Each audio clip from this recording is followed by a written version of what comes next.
Nah bang, kan saya sering baca tuh banyak sekali orang yang mengharamkan filsafat ini bang. Kenapa bang itu bang? Kok sampai diharamkan jurusan filsafat ini bang? Iya, Hmm. saya pun di awal nih, Mm-mm. ketika ada yang nanya teman, lo kok ente masuk Filsafat filsafat? ya. Bukannya Sementara itu bang ya, haram gitu iya. kan ya? Sementara di Azhar pun bang ya, sedikit yang ambil jurusan filsafat ini bang. Bener banget. Mm-mm. Saya ngerasain tuh, Iya, kita kalau dalam ruang kelas, Mm-mm. ya paling 9 orang, 10 orang. dikit sekali itu bang ya. Sedikit sekali itu yang orang Indonesia. Mungkin gini, Hmm. sebenarnya orang mengharamkan filsafat Mm-mm. bukan karena filsafatnya haram, Hmm. tapi orang-orang yang sibuk di dalam filsafat Hmm. kebanyakan juga sih, Hmm. nggak bisa kita bilang kebanyakan, Hmm.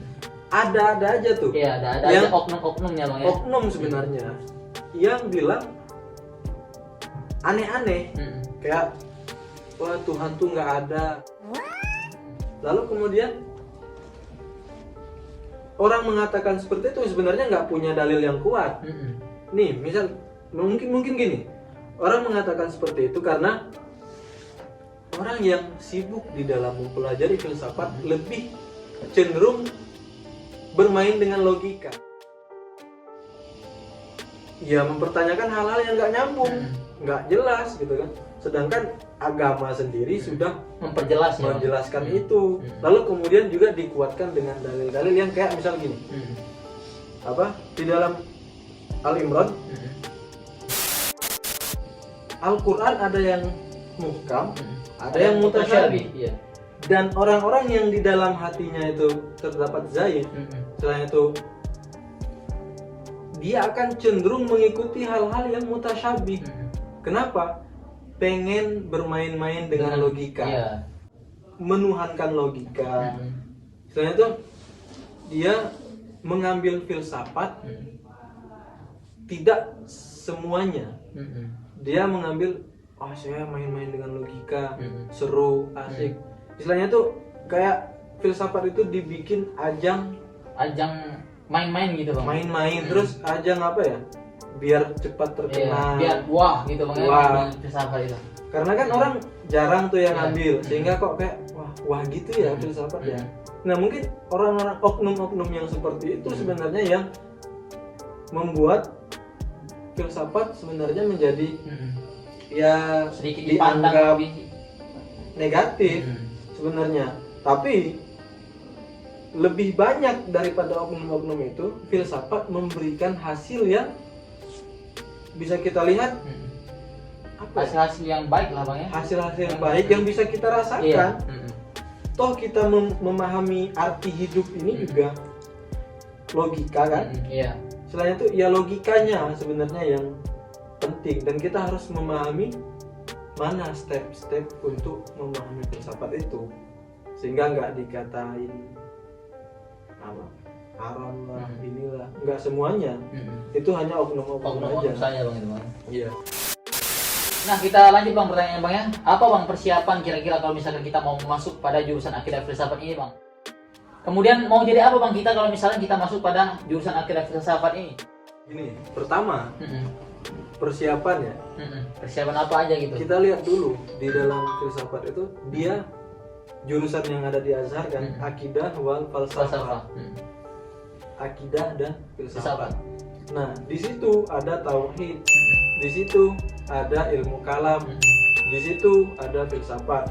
Nanti filsafat juga terpecah, ada filsafat Islam, filsafat Yunani, filsafat Barat, dan lain-lain. Hmm. Nah, dari 3 induk ini, Hmm. untuk kita sampai memahaminya, Hmm.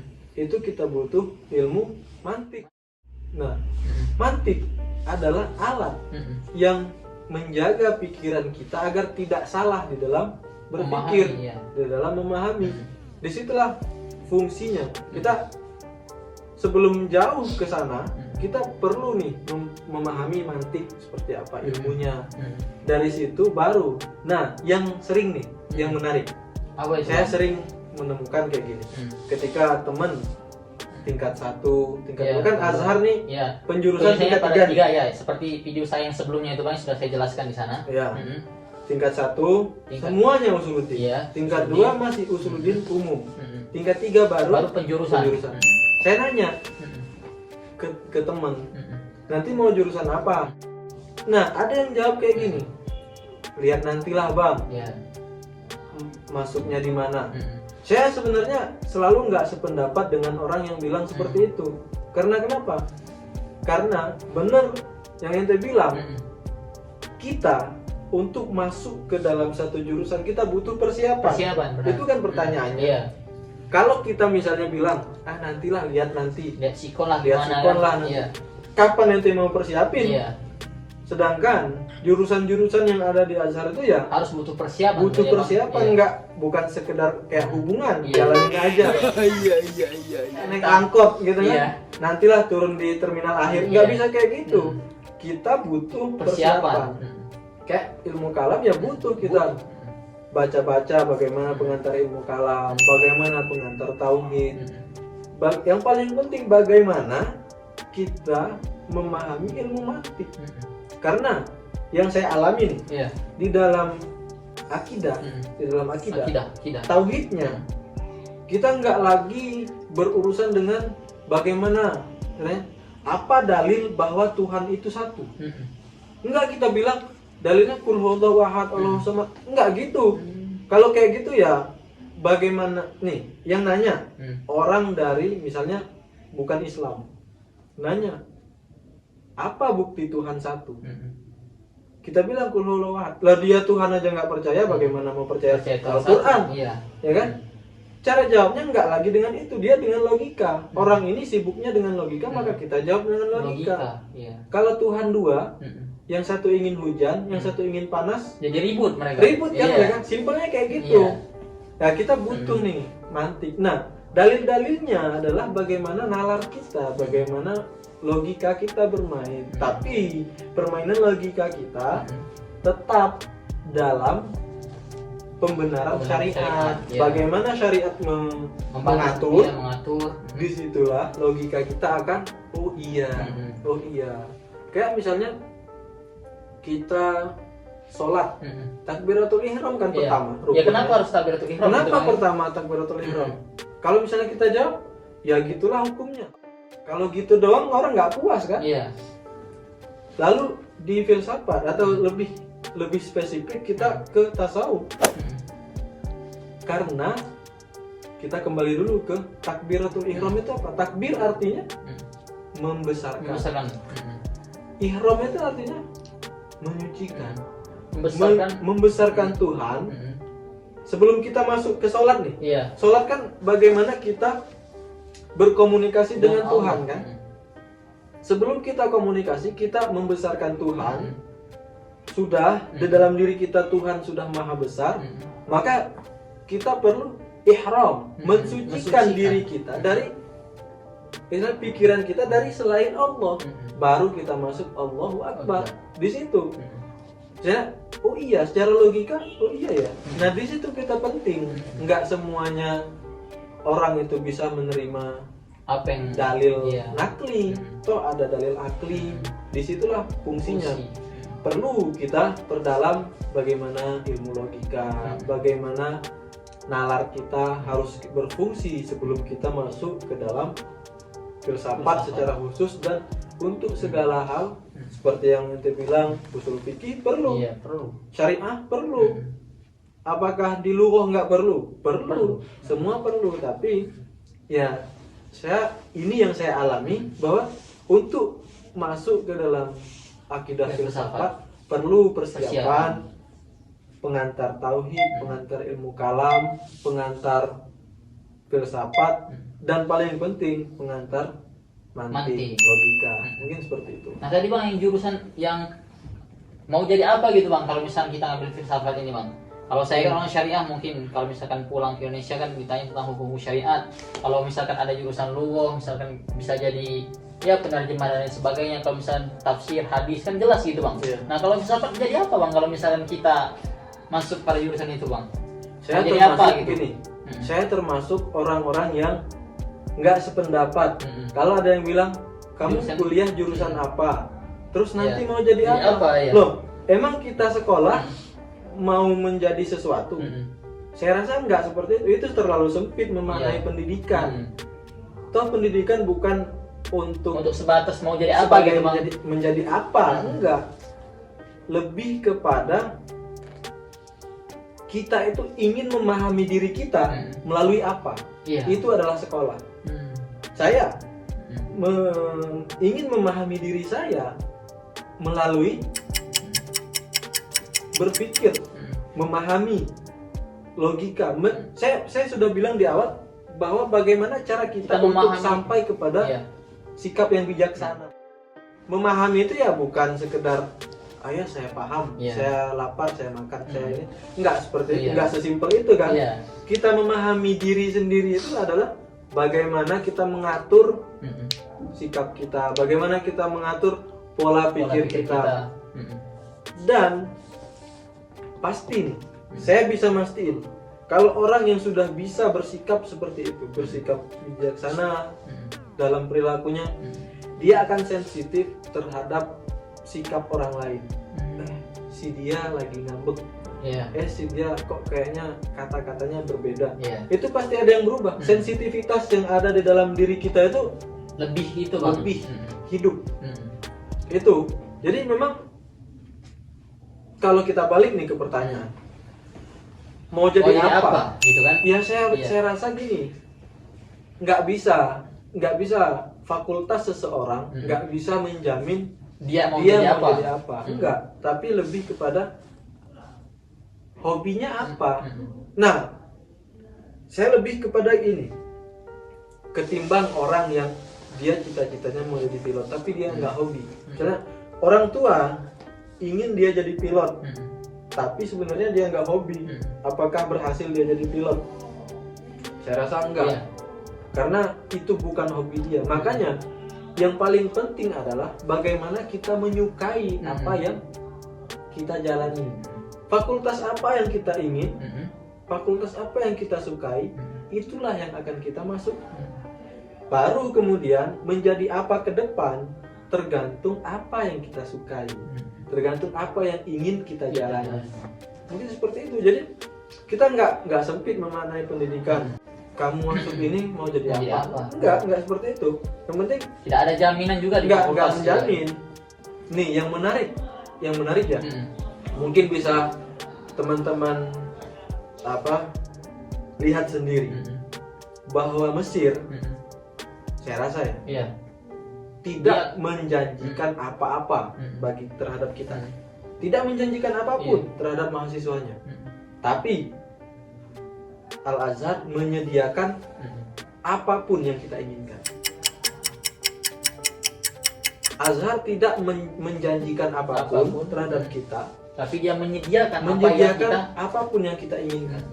Bisa kita lihat, kita ingin talaki ini ada. Kita ingin ini ada, kita ingin jadi businessman, kita ingin jadi ini. Kita suka berniaga, bisa. Tapi ini Azhar nggak menjanjikan, tapi ada segalanya. Nah, jadi tergantung apa yang kita inginkan, sehingga saya rasa ini penting banget untuk kita memahami bagaimana diri kita, karena ke depan yang menentukan kita itu adalah diri kita sendiri.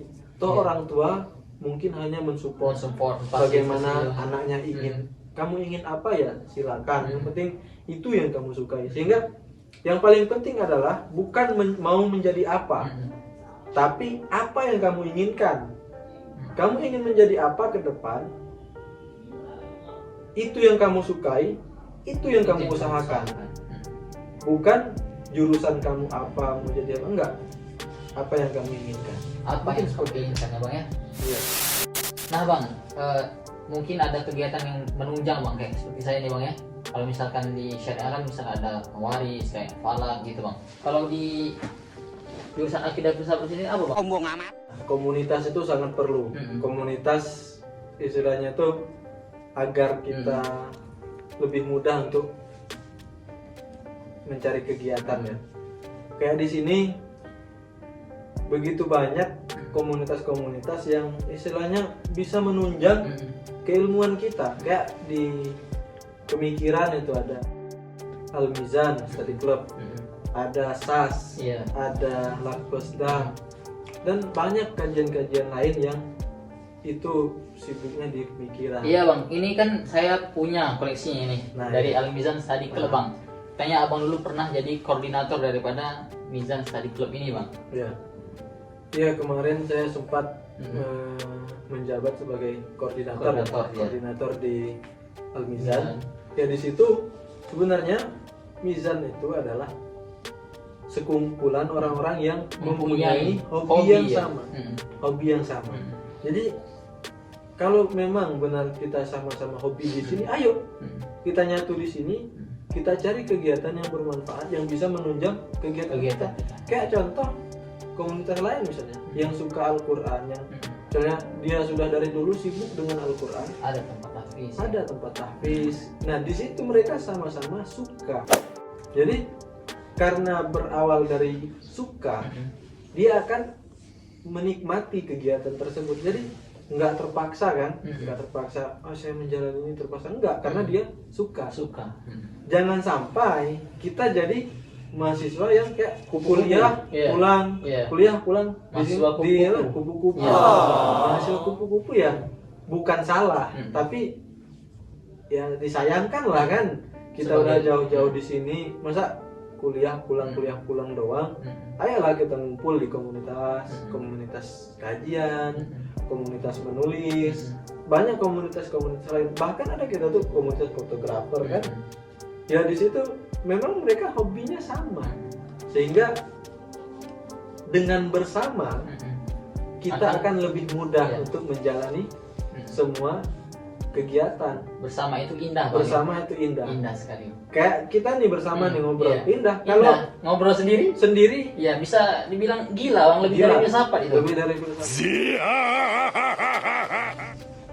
Maka kita harus temukan komunitas, cari apa yang kita sukai. Kalau sudah ketemu, oh saya ini suka ini, udah cari komunitas itu. Disitulah ente bisa menempa diri agar ya bisa bermanfaat ke depannya.